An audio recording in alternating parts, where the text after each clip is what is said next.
자, 제가 최근에 외국인의 수급에 대해서 여러 번 말한 적이 있는데, 외국인의 수급의 장점과 단점에 대해서 이야기해보고, 왜 제가 외국인 수급을 별로 좋아하지 않는지에 대해서 영상을 준비했습니다.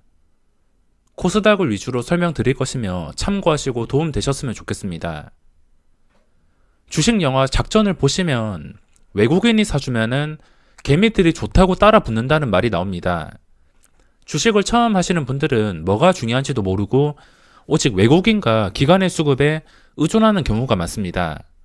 물론 주가의 방향을 결정짓는 중요한 주체들이 맞지만 코스닥에서 외국인의 수급은 아무 쓸모가 없습니다. 차라리 기관이 100배 나오면 100배 낫지, 외국인이 코스닥 종목에서 참여를 한다면은 그 뒤에 단점이 더 많기 때문에 어떻게 대응을 해야 되는지, 뭐가 장점이고 뭐가 단점인지 제가 설명을 드리겠습니다.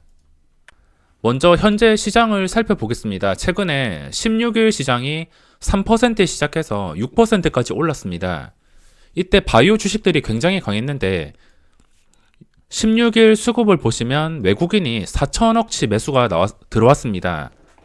이 4천억치 매수가 들어오면서 이 4천억 돈이 전부 다 바이오 쪽으로 집중이 되었습니다. 지수를 끌어올리기 쉬운 바이오 쪽으로 집중이 되었다는 것인데 16일 수급을 한번 체크를 해보시기 바랍니다. 16일 외국인 71만 주, 이렇게 다양한 종목에서 외국인 수급이 들어오면서 주가가 크게 상승이 나왔습니다. 하나씩 보시면은 전부 다 16일 날 이 엄청난 수급이 들어왔습니다. 장점부터 말씀드리자면 주식 보유자 입장에서는 자기가 가지고 있는 종목에 당일 외국인이 적극적으로 들어온다면 그날 주가가 오를 확률이 굉장히 높습니다. 단타도 이걸 이용해서 당일 빠른 단타로 충분히 대응할 수가 있습니다. 장점은 이거 단 한 개입니다. 당일 수급으로 단타를 치거나 주식 보유자들에게 수익을 안겨준다는 것입니다. 그 외에는 다 단점으로 보고 있는데 우선 생각을 해보셔야 될 게 외국인의 궁극적인 목표는, 그리고 우리나라 시장에서 외국인들이 추구하는 것, 이거를 생각을 하셔야 됩니다. 제가 매일 수급을 체크해 드리지만 이 외국인들은 우리나라 시장을 단타용 ATM기 또는 선물 시장을 위한 도구 그 이상으로 생각하지 않습니다. 쉽게 말해서 외국인들은 코스닥에서 가치 투자 그런 거 할 생각이 없다는 뜻인데, 이 외국인들의 목적을 알고 계시다면 대응이 훨씬 더 수월해지고 하나를 알면 10가지를 대응할 수가 있습니다. 당연히 얘들이 장기 투자 목적이 아닌 우리나라 시장에서 할 수 있는 것은 그냥 돈 넣고 돈 빼는 겁니다. 일별 외국인 수급을 보시면 이렇게 매수도 있지만 매도도 많은 것을 확인할 수 있습니다. 이게 들어오고 나가고 들어오고 나가고 이 반복되는 게 몇 년째 계속해서 반복되고 있습니다. 즉 들어왔을 때는 그날 지수가 상승할 가능성이 높으며 종목들이 움직일 가능성이 높습니다. 하지만 나갈 때도 하락이 나올 가능성이 높아지기 때문에 얘들이 들어왔을 땐 지수가 오르고, 그리고 들어왔다면은 당연히 나가야 되니까 그 나가야 되는 날에는 이렇게 지수에 대한 부담이 커질 수밖에 없습니다. 외국인들이 들어올 때는 당일 주가 상승이 가능하겠지만 그 다음 날부터는 크게 혼란이 올 수가 있습니다. 다음 날부터 어제까지 들어왔던 외국인이 그대로 나갈 확률이 매우 높기 때문에 주식을 보유한 입장에서는 외국인이 나가면서 주가가 빠지기 전에 내가 먼저 매도를 해야 되나, 오래 버틴 주식인데 외국인 때문에 이 양봉이 다시 제자리로 돌아가려나, 이런 걱정을 하고서 변수를 생각해야 됩니다. 애초에 외국인이 관여를 안 했다면 이런 변수도 생기지 않는데 외국인이 대량 매수한 날 그 다음부터는 얘들이 매도할 때 받는 충격을 걱정해야 된다는 것입니다. 이해하기 쉽게 제가 예시를 보여드리겠습니다. 외국인이 16일 날 대량 매수가 들어오고 17일 날 매도 종목을 제가 살펴보겠습니다.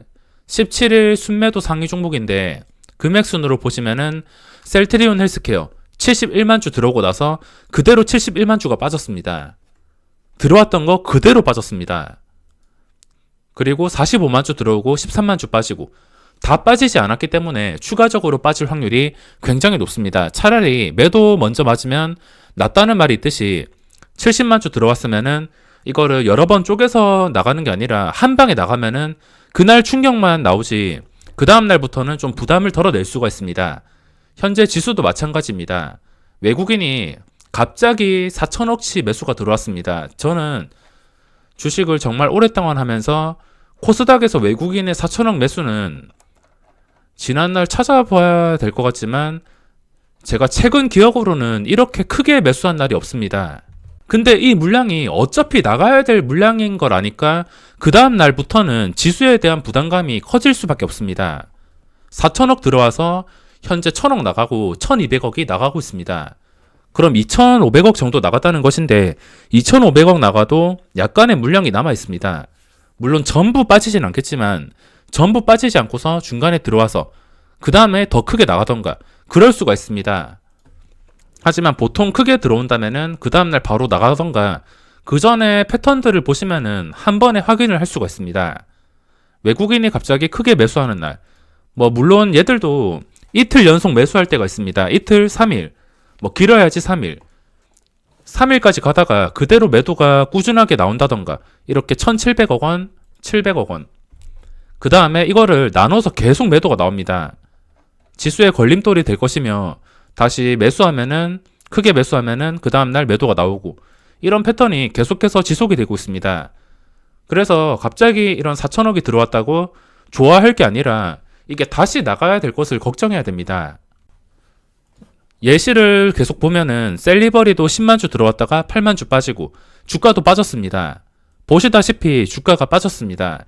물론 오른 만큼 전부 다 빠지진 않았지만 주식을 보유한 입장에서 그리고 그 다음날 단타 칠 입장에서 상당히 이거를 부담을 느낄 수밖에 없습니다.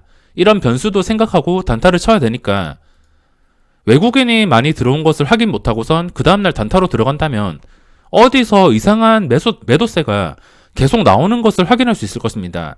그 매도세가 나왔을 때 외국인일 확률이 굉장히 높고 외국인의 매도가 나올 때 이게 한호가도 뛰기가 굉장히 힘들기 때문에 굉장히 부담이 될 수 있습니다. ABL 바이오라는 종목도 13만 주 들어왔다가 20만 주 빠지고 순매도 종목을 보면은 패턴이 거의 다 비슷합니다. 크게 들어오면은 크게 나가고 이런 게 계속해서 반복이 되고 있으며 반대로 순매수 종목을 살펴보겠습니다. 에코프로 BM이 어제 24만 주가 들어왔는데 외국인이 그대로 나가고 있습니다. 거래원에 안 잡힐 때도 있는데 거래원에 잡히는 수급만 현재 마이너스 12만 주. 실컷 들어오더니 실컷 나가고 있습니다. 예외가 있다면 제가 지난 수급 영상에서도 설명을 드렸었는데 외국인의 비중이 높은 종목은 외국인의 수급으로 움직이는 경우가 많습니다. 그리고 초대형주라면 시가총액 조 단위, 예를 들어서 NC소프트 이런 무거운 종목은 외국인의 힘으로 이렇게 신고가가 나오는 경우가 굉장히 많습니다. NC소프트가 신고가를 갈 수 있었던 이 수급 주체가 외국인입니다. 외국인이 50만원대부터 70만원까지 이렇게 끝없이 견인했습니다. 그냥 들어왔다가 바로 나가는 게 아니라 끝없이 매수를 해서 이렇게 주가를 끌어올렸습니다. 또 예시 종목이 있다면 삼성바이오로직스 이것도 괴물 같은 종목인데 외국인의 힘으로 끌어올렸습니다. 외국인이 주포가 될 수 있는 종목은 외국인의 힘으로 이렇게 오르지만 그게 아닐 경우에는 그냥 하루 들어오고 나가고 하루 들어오고 나가고 이게 계속해서 반복이 되기 때문에 그 다음날 변수를 생각하셔야 됩니다. 에코프로 BM 굉장히 괜찮은 종목인데 외국인이 24만 주 들어왔다가 그대로 나가면서 이렇게 주가가 눌리고 있습니다. 4% 정도 눌리고 있는데 아마 수급을 신경 쓰지 않고 그냥 추세가 좋고 차트가 좋아서 단타로 들어오신 분들도 계실 것이며 계속 버티시는 분들도 분명히 계실 겁니다. 물론 여기서 추세가 끝이 아니지만 혹시나 이걸로 인해서 추세가 무너질 가능성도 정말 적게 있기 때문에 이런 변수들을 전부 신경을 써야 됩니다. 평소 같으면은 그냥 외국인이 들어오지 않고선 신경도 쓰지 않을 텐데 이게 들어왔기 때문에 오늘 단타가 굉장히 힘들고 변수가 생긴 것입니다. 매도가 이렇게 꾸준하게 나오는데 지금 들어가서 먹을 자리를 만든다는 것 자체가 굉장히 힘든 일입니다. 예외적인 종목도 있겠지만 10개 중에 9개 종목은 전부 다 이런 식으로 움직입니다. 그렇기 때문에 신경을 쓸 수밖에 없으며 스튜디오 드래곤도 10만 주 들어왔다가 현재 잡히는 외국인의 매도가 있으며 하락 중에 있습니다. 그리고 지수도 지금 상승이 나오지 않고선 외국인의 꾸준한 매도와 함께 기간까지 매도가 나오면서 발목을 잡고 있습니다. 그래서 제가 매일 신경을 쓰는 것이며 HLB도 들어왔다가 7만 주, 5만 주 계속 최근에 들어왔다가 어차피 결국에 나갈 물량이니까 이렇게 나가면서 주가가 하락하고 있습니다.